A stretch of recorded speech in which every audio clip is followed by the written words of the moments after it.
ఇదం బ్రాహ్మం ఛానల్కి నమస్కారం. ఈరోజు మనము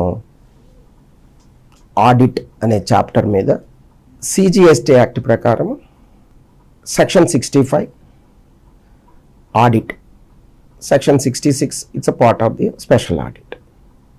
ఈ ఆడిట్ మీద సెక్షన్ 65 మీద మనం క్లుప్తంగా చెప్పుకుందాం. ఈ 65 ఆడిట్ రూల్ 101 అసలు ఎవరిస్తారు, ఎవరికి ఇస్తారు అనే దాని మీద మనం క్లుప్తంగా చెప్పుకుందాం. ఎవ్రీ ఇయర్ అయిపోయిన తర్వాత ఒక ఫైనాన్షియల్ ఇయర్ అయిపోయింది. ఇప్పుడు మనకు ఆల్రెడీ GST అయిపోయి ఆల్మోస్ట్ 8 years అవుతుంది. 2017 నుంచి 2026 వరకు ఒక 8 years, 9th year రన్నింగ్. బట్ ట్యాక్స్ పేయర్కి సంబంధించిన ఎవరైతే మరి బుక్స్ ఆఫ్ అకౌంట్స్ అనేది వాడు జెన్యున్గా చేస్తున్నారా లేదా, ట్యాక్స్ పేమెంట్ ప్రాపర్గా కడుతున్నారా లేదా, కరెక్ట్గా ఎవాల్యుయేట్ చేస్తున్నారా లేదా అనేది ఈ రెవెన్యూ డిపార్ట్మెంట్ ఏం చేస్తుందంటే ఒక ఆడిట్ అనేది చేస్తుంది. ఆ ఆడిట్కి సంబంధించిన సెక్షన్ 16(5). ఈ 65లో ఒక ADT 01 అనే ఒక ఫామ్ని కన్సర్న్ ట్యాక్స్ పేయర్కి ఒక నోటీస్ లాంటిది ఇస్తుంది. ఇచ్చినప్పుడు ట్యాక్స్ పేయర్ అది ఎప్పుడు 15 days బిఫోర్, ఆడిట్ జరిగే ముందు ఒక 15 days బిఫోరే వీళ్ళకి ఇవ్వాలి. ఒక 15 రోజులు టైం ఇచ్చి ఆ 15 days టైంలో వీళ్ళు ఏం చేయాలంటే ఆ రిలేటెడ్గా ఏ ట్యాక్స్ పీరియడ్ అయితే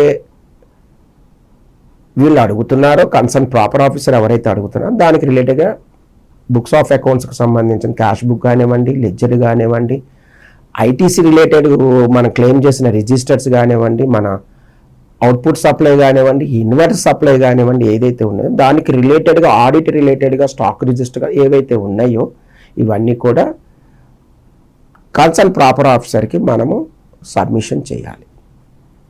సబ్మిట్ చేసిన తర్వాత he scrutinise to verify the records section 65(1) ప్రకారము ఇచ్చిన తర్వాత వాళ్ళు ఐడెంటిఫై చేసి ఎక్కడైనా ట్యాక్స్ని ఏమైనా డిటర్మైన్ చేయడంలో లైబిలిటీ వస్తుందా లేదా, టోటల్ బుక్స్ ఆఫ్ అకౌంట్స్, మన ఫైనాన్షియల్ రిపోర్ట్స్ కూడా ఇస్తాం, అలాగే మన ప్రాఫిట్ అండ్ లాస్ అకౌంట్, మన బ్యాలెన్స్ షీట్స్, మన క్యాష్ బుక్స్, లెడ్జరు, మన సండీ క్రెడిటార్స్ లెడ్జర్స్, సండీ క్రెడిటార్స్ కానీ సండీ డెటార్స్ కానివ్వండి, టోటల్గా ఎంటైర్ ఫైనాన్షియల్ రికార్డ్స్ అంతా కూడా మనము డిపార్ట్మెంట్కి వాళ్ళు అడిగిన ప్రిస్క్రైబ్డ్ ఫామ్లో మనం సబ్మిషన్ చేయడానికి ఉంటుంది. సెక్షన్ 65(1) ప్రకారం వాళ్ళు అడుగుతారు, మనం సబ్మిషన్ చేయడం పడుతుంది.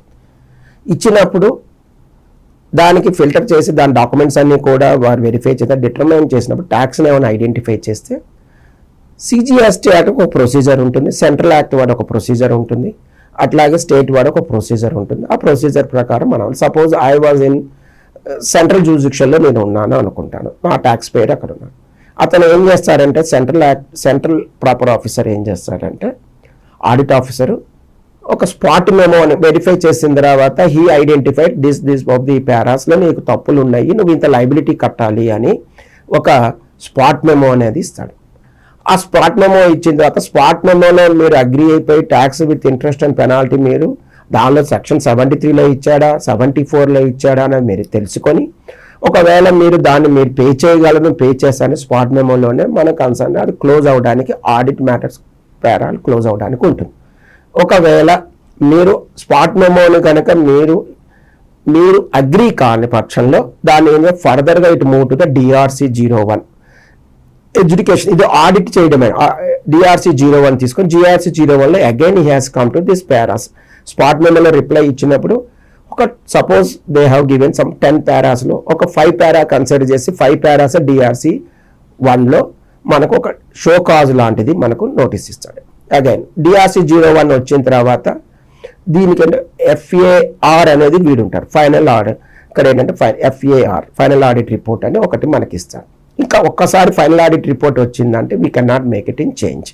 ఈ ఫైనల్ ఆడిట్ రిపోర్ట్ వచ్చిన ఫస్ట్ షో కాజ్ ఇచ్చాడు DRC 01, DRC 01 FAR ఇచ్చారు. FARలో ఏమవుతుందంటే ఫైనల్ ఆడిట్ రిపోర్ట్లో ట్యాక్స్ని డిటర్మైన్ చేసినప్పుడు ఎక్కడెక్కడ నువ్వు ఈ ట్యాక్స్లు కట్టలేదు, ఇక్కడ సపోజ్ లక్కున్న ఈ లోపం ఉంది, ఇక్కడ డిటర్మైన్ చేశాను, ఈ పర్టికులర్ సెక్షన్స్లో నేను ఇక్కడ ఐడెంటిఫై చేశాను. మన అవుట్పుట్ ట్యాక్స్కి సంబంధించిన మిస్సింగ్ ఆఫ్ సేల్స్ ఇన్వాయిసెస్ అంటారు, లేదంటే మీరు బ్లాక్డ్ క్రెడిట్ సెక్షన్ 17(5) కింద బ్లాక్డ్ క్రెడిట్ కింద మీరు ఐటీసీ క్లెయిమ్ చేశారు, అలాగే సప్లయర్ రిటర్న్ ఫైల్ చేయలేదు, లేకపోతే మీకు 2Aలో రాలేదు 2Bలో రాలేదు అనే ఒకటి వచ్చినప్పుడు ఐటీసీ మీరు డైరెక్ట్గా క్లెయిమ్ చేశారని ఇలాంటివి ఏమైనా వస్తే కనుక, అలాగే బ్లాక్డ్ క్రెడిట్కి సంబంధించిన ఏమైనా ఉంటే దాన్ని ఐడెంటిఫై చేయడం జరుగుతుంది.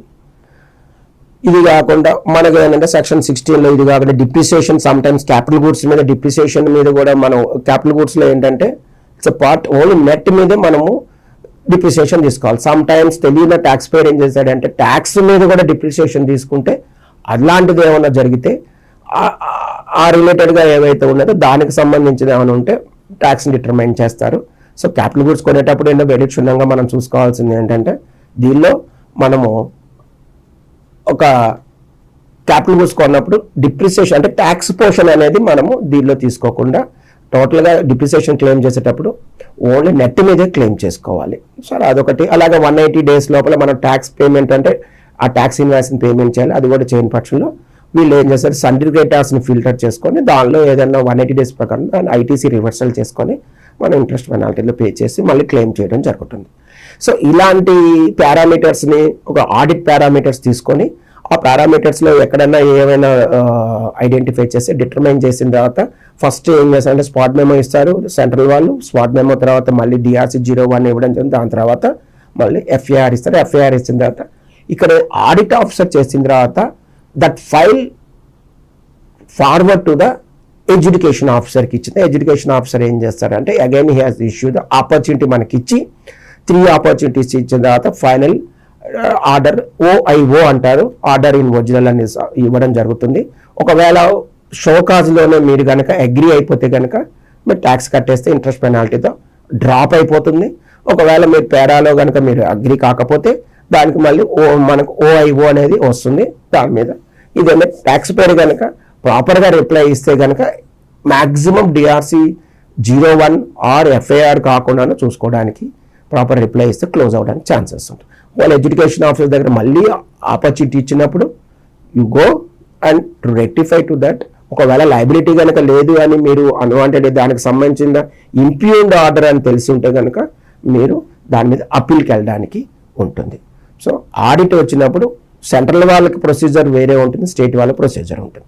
ఆ స్టేట్ ప్రొసీజర్ ఏంటంటే రెగ్యులర్గా they call for books of accounts and we submit, they verify the records. If there is a determine that some tax, we pay, close the order with DRC 01, DRC 03. మనకి మధ్యలో DRC 0 ఈ 1, 2, 3 D1 forms ఉంటాయి. DRC 06 అనేది reply ఉంటుంది. DRC 07 అనేది ఏంటంటే demand order ఉంటుంది. DRC 08 వచ్చేసరికి విత్డ్రాల్ ఆఫ్ ది డిమాండ్, మనకి ఏదో షో కాజ్ని విత్డ్రా చేయడం, మనం ట్యాక్స్లు కట్టేస్తే క్లోజ్ అయిపోతూ ఉంటాయి. సో ఆడిట్ రిలేటెడ్ సెక్షన్ 65(1) ప్రకారము ఈ ఫైనల్గా ఏంటంటే వచ్చిన నోటీస్ ఇచ్చినప్పుడు ADT 01 ఇచ్చినప్పుడు దాన్ని ప్రాపర్గా రిప్లై ఇచ్చుకొని ప్రాపర్గా మనం డాక్యుమెంట్ సబ్మిషన్ చేసిన తర్వాత దానికి సంబంధించిన DRC 07 కూడా రాకుండా ఒకవేళ వస్తే దానికి ఫర్దర్ యాక్షన్ ఏం తీసుకోవాలో ట్యాక్స్ పేర్ చేయాల్సిన రెస్పాన్సిబుల్. నమస్కారం.